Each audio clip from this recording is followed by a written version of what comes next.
Hello everyone! What should you do in case if you would like to know how many time will it take to drive from specific location A to some target destination B, where the current traffic jams conditions also needs to be taken into account. Of course, you can use Google Maps to estimate the specific route. But in this video I would like to build a device which will constantly display the traffic congestion information using LED bar, and I will be using ESP12-E module in this practical application to get the data from Google Directions API.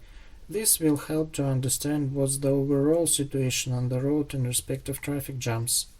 As you can see here, Google Maps might provide you a couple of additional alternative routes, but in our case we'll be interested in our favorite route only.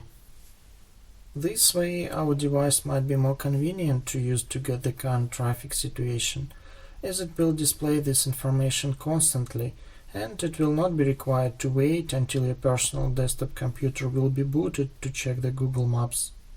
Neither it will not be necessary to wait until mobile device maps will be loaded, to wait just to manually enter the road which you are using on a day-to-day basis, and all of these steps just to check how long will you stay in traffic jams. So our device can be used in a similar way like a classic wall clock. For instance, 20 minutes before you will leave your home, you can take a look to this module and instantly understand what's the current traffic conditions to your work. This way, in our previous video we have built custom adapter PCB, and today we'll try to design a little bit more practical application to make a traffic monitoring possible.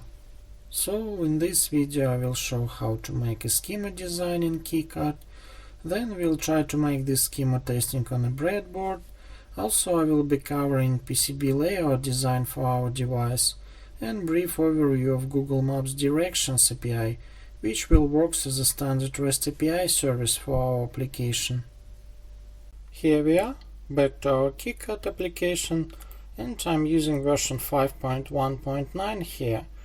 By this time when this video is getting released, new version 6.0.1 is available, but I do prefer to use stable and well-tested version, which is number 5 currently. I might be trying to use version 6 later, but this will be for my next project. Besides that, I also have additional DigiKey symbols library installed. This you might find quite useful when appending some non-standard components, either some special connectors. And the same we have here for footprints library, which is provided by DigiKey as well. If you would like to know a bit more details on how these extra libraries can be installed, then you can refer a few links under the video description below. They have some basic instructions in terms of how these libraries can be onboarded. Let me create a new project here. Let me call it ESP12-E Traffic Monitor. And now we are ready to create a new schema for our device. As the next step, I would like to populate some schema details and attributes. This is not a mandatory step here, but in my case I'm going to share this design on GitHub, so I will specify some details here. In scope of licensing, I will use Creative Commons version 4 here. This way everybody can change this schema and use it on their own projects, without implying any restrictions. And lastly, when you are designing your application, you can specify your own credentials as author here.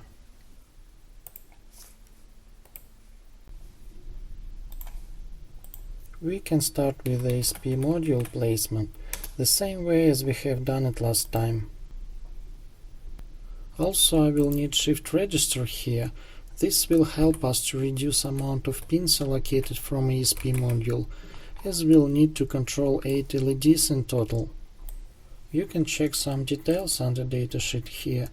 On page number 7 you can see its main operational principle. Like presented here, it can work like a classic serial to parallel converter.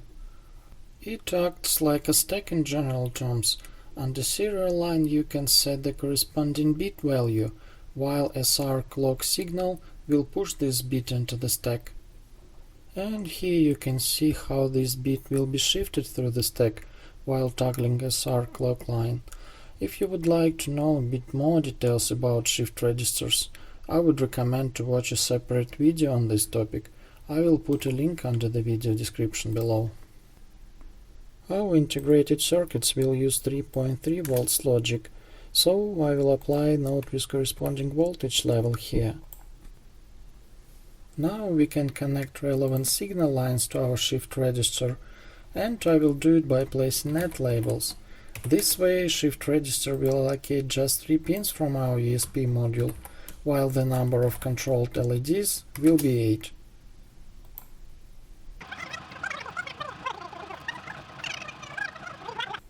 Shift register output in our case is supposed to be enabled always, so I will pull enable pin down to keep it active.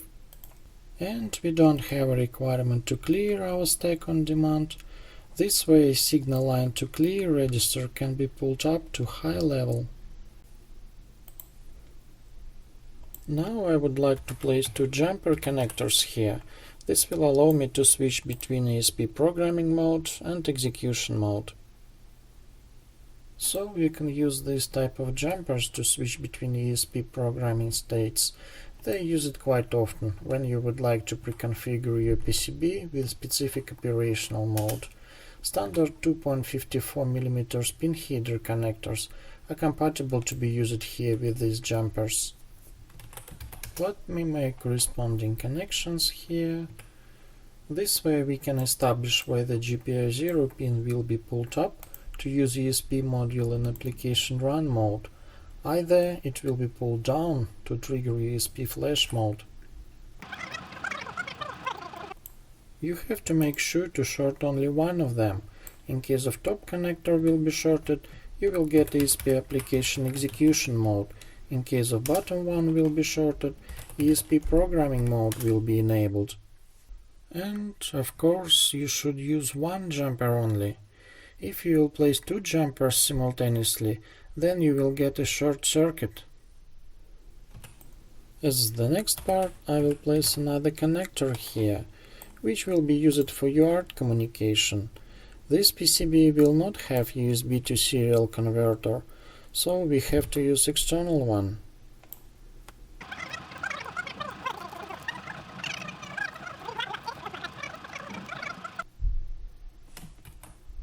And now I will place set of pull-up and pull-down resistors to make ESP operation in default mode. I have given more details about this ESP default configuration in my previous video.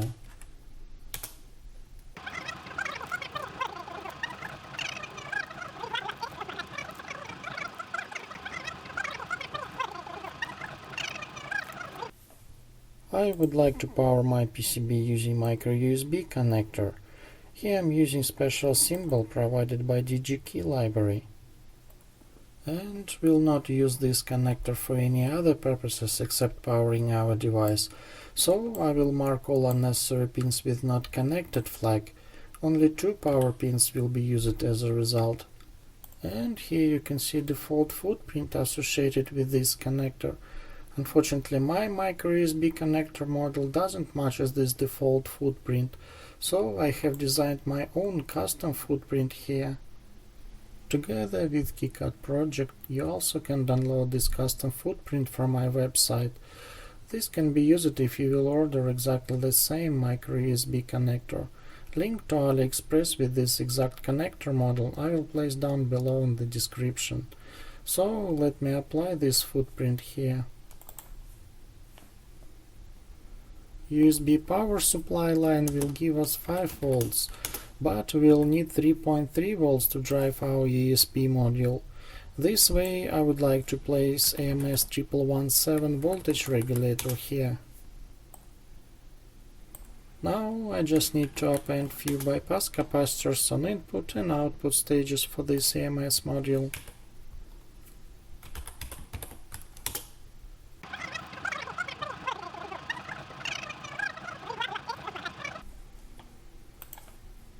Here I would like to apply current limiting resistors to our shift register output. Just to make sure that we'll not overdrive our next stage with BJT transistors, each of these connections will go into the base input of NPN transistor, which will be used to drive LED.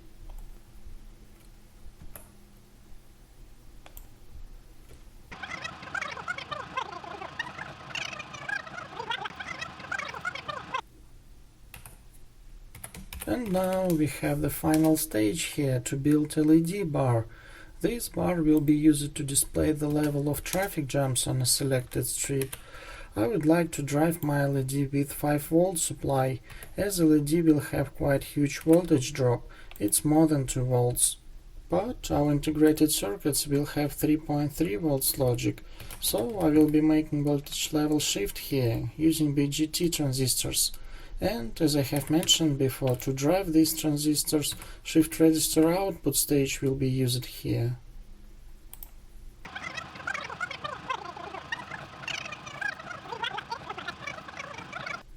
Once the stage with first LED is ready, we can copy-paste it 7 times. This way entire LED bar can be composed.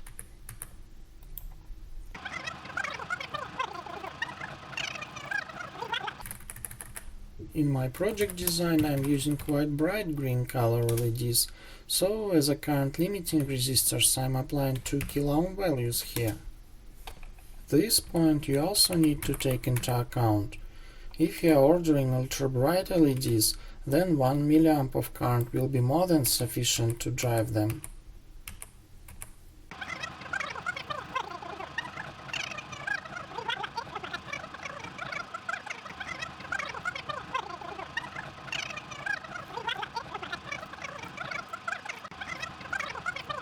Now we are ready to make components annotation. So no issues here, all numbers have been assigned.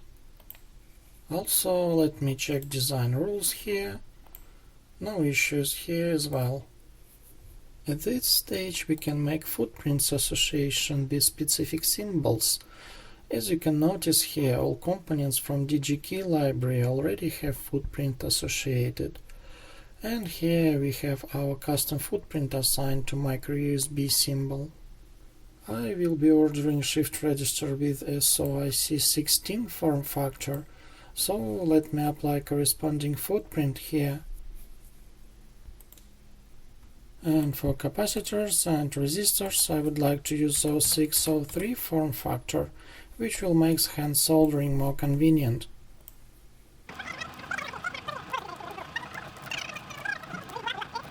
Now we have all footprints assigned, so we can generate netlist file. And now we are ready to make PCB layout design, but I would recommend to make maximum testing on each project design stage. So at this point, once schema is ready, we can assemble and test everything on a breadboard. Here we are. Now our schema is assembled and ready for testing. Here you can see our LED bar, which will display traffic jam conditions. And this is a set of BJT transistors which will drive these LEDs. And here we are using ESP12-E adapter, which we have assembled in the previous video. In order to test our schema, I have created sample application here. This will try to ignite LEDs sequentially, one by one. You can notice here 3 main pins defined to interact with shift register. Serial data pin is used to define bit value which will go into the stack, while serial clock line will be triggering bit value placement into the shift register. So rising edge of this signal will force serial input value to be persisted. And lastly, read latch pin will be refreshing output storage value from internal shift register state. Again, as I have mentioned before, you can watch separate video on this, which will give more details in respect of how shift register works. And this is our primary test function. It will take integer number as input argument, which will define how many LEDs needs to be ignited. There is our main timer handler, which will trigger this function each second, and argument value will be incrementing on each call. So now we can build and flash our test application to ESP chip. And here I'm ready to run my application. All power wires are connected now. Here we have 5 volts rail, 3.3 volts rail, and ground line connected as well. Now let me plug my power supply, and here we are. As you can see, our LED bar works fine. All LEDs are ignited sequentially, as expected. This will conclude our schema testing on a breadboard. Now we can start to make PCB layout design. Let me switch here to KiCad layout design, and as usually I will start with page attributes definition here. Then I will need to set some graphic properties to display certain layers in a convenient way.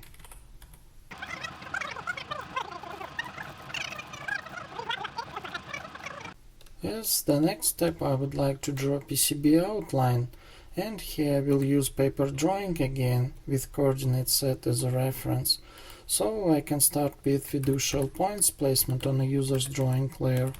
Also, don't forget about spacebar, which can be used here to reset local coordinates.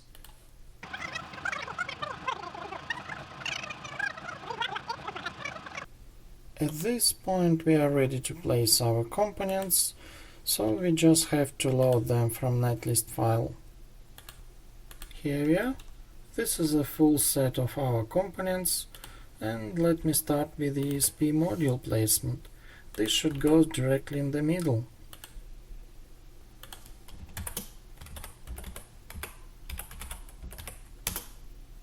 The next part is USB connector, so I would like to place it to the bottom layer.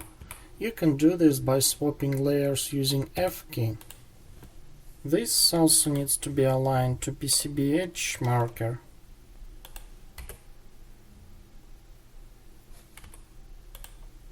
Now I'm ready to place our voltage regulator, and I have noticed that caption font size is quite large here, so I'm going to adjust it, and I will do it exactly the same way for all other components. Now I have to place bypass capacitors on a regulator output stage. I will try to put them closer to USB power pins.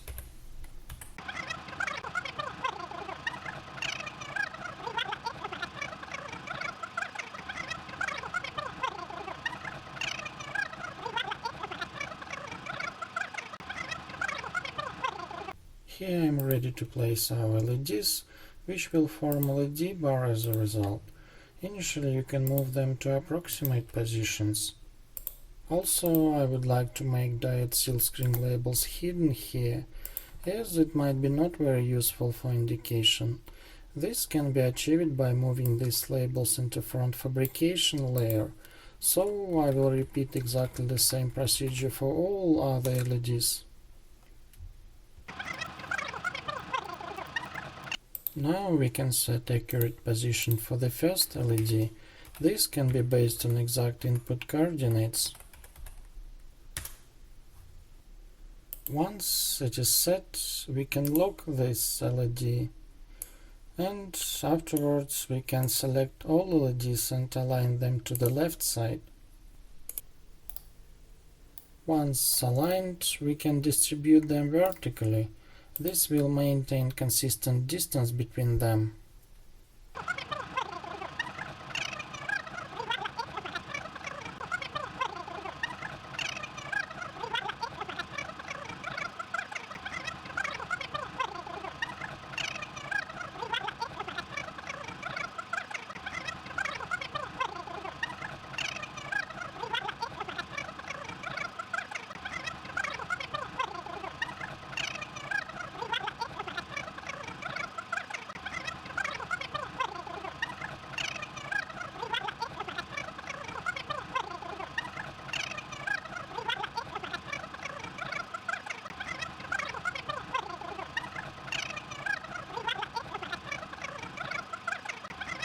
So here we have placed all required components, and now we can start to make trace routing. Here I will start with global definitions. We have to make sure our PCB design rules will match our manufacturer capabilities. So I will set appropriate minimum track width and wire drill size. Then we can set values for specific net classes. In my case, I will use two of them. One is default, which will be used for signal tracing, and another one for 5-volt supply rail. Here I will set 12 mils as a track width. This is greater than default one. This way we can drive more current here while trying to ignite all LEDs. And within this table we can make a corresponding assignment between net classes and specific net nodes. So here we will drive our 5 volts rail.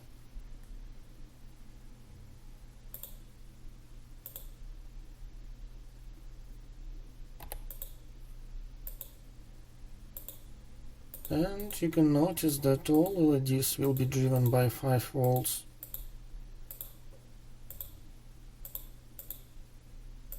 If we'll try to trace one of our signal lines, then you can notice that track width is different between them. This is according to our net classes which we have assigned previously.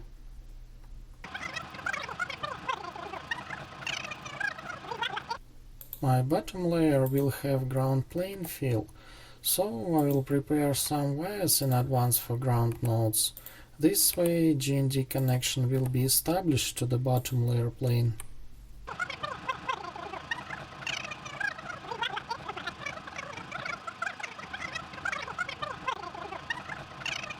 Now we have all netlist nodes connected except ground and 3.3 volts nodes, so we will be using copper pure here in order to make required connections. I will start with ground fill for bottom layer, and I have to specify some parameters here in order to meet requirements with PCB manufacturer. Also, I would like to reduce spoke width here, just to make soldering process a bit easier.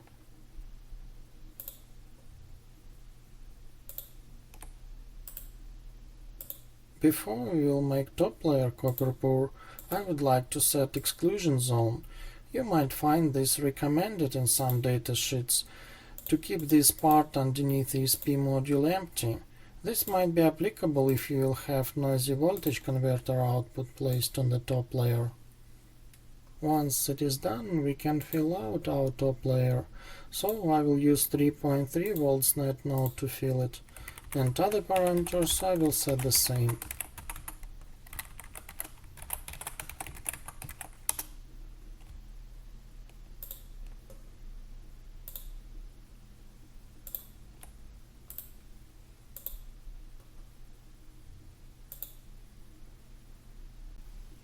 And finally we can append few additional silkscreen labels just to tag some information bits.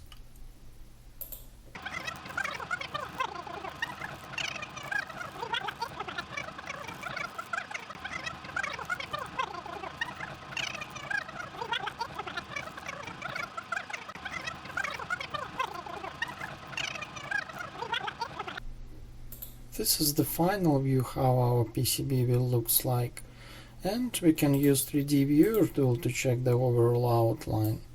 You might notice I have placed here powered by Google label. Just previously I was exploring Google Directions API, which we'll be using on this PCB, and I have encountered this policy web page. This way, if we are using Google Directions API, then we have to place this label to our user's interface, but due to we don't have any UI, then I just have decided to place it to PCB directly. So within this zip archive you can find all necessary silkscreen images. One more point you have to notice here: these pins needs to be pointed down instead of how they are displayed here, as they will play a role of stand fixture, so you have to take it into account while soldering process will be in place. As the last step, we should run design rules check, so we don't have any issues here. Now we are ready to generate drill file and Gerber files. This I will submit to manufacturer.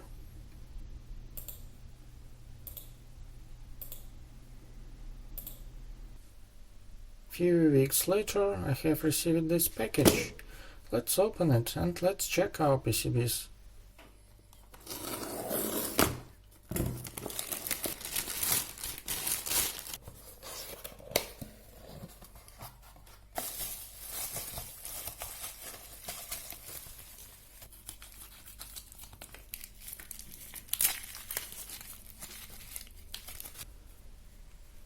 So these PCBs looks fine. Silk screen labels quality also looks good. So in the next video we'll try to assemble and solder everything here. Also I will make brief overview of Google Directions API and will show how does it works. This way our highway jams monitor will run on this PCB, indicating current traffic conditions. You also can download traffic jams application and PCB Gerber files from my GitHub page, so you can play around and try to assemble everything yourself. Thanks for watching this video. See you next time. Bye.